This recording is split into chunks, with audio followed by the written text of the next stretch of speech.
এই ভিডিওটা দেখার পর সত্যি খুব কষ্ট পেলাম। আগে দেখুন, তারপর কিছু বলে যান। কখনো নিজের চাইতে কাউকে বেশি ভালোবাসতে হয় না, আর কাউকে ছাড়া যে আমরা থাকতে পারবো না এমনটা না।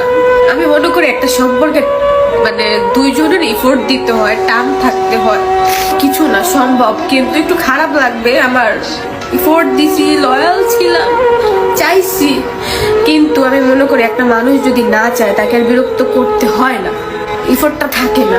কেন একটা মানুষ রিলেশনশিপ করে না, বছরখানিক যায় না, চাইছি থাকতে, সে আমাকে রাখে নাই। কিন্তু আমি একদিক দিয়ে বলতে পারবো আমি ঠকি নাই, আমাকে ঠকানো হয়েছে। আমি কথা বলতে পারতাছি না, আমার এত পরিমাণ কষ্ট লাগতাছে। এত কিছু যদি বিন্দু পরিমাণ নিজের জন্য করতাম, আজকে অন্তত ভালো থাকতাম। কারোর জন্য আমার লাইফ টাইমা থাকবে না। মানুষ এত মেমোরি কিভাবে ভুলে, এত টাইম স্পেন্ড করছে, এগুলো কিভাবে ভাই ভুলা যায়? মানুষ সব সহ্য করতে পারে, কিন্তু ভালোবাসার মানুষের ইগনোর, অবহেলা, তার ব্যবহার, এগুলা যখন দেখে যে না কোনো কিছুই ঠিক নাই, তখন সেই মানুষটা ঠিক থাকতে পারে না।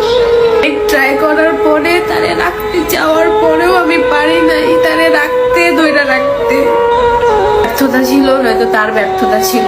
আমায় ভালোবাসেনি, সে আমাকে ঠকাইছে, কিন্তু ভালো থাকার জন্যই তো ঠকাইছে। আল্লাহ জানি তারে ভালো রাখে। কান্না করছি, পাগল হয়ে গেছি। আমি কিছু একটা বলতে চাই তারে, সেই সময়টাও সে আমারে দেয় নাই, শোনার ট্রাইও করে নাই, সে ফিলও করে নাই আমি কেমন আছি। সে মানুষটাকে আমাকে ভালোবাসে, সে একদিন হইলো, আমি মনে করি 1 সেকেন্ডের জন্য হইলেও সে আফসোস করবে আমার জন্য।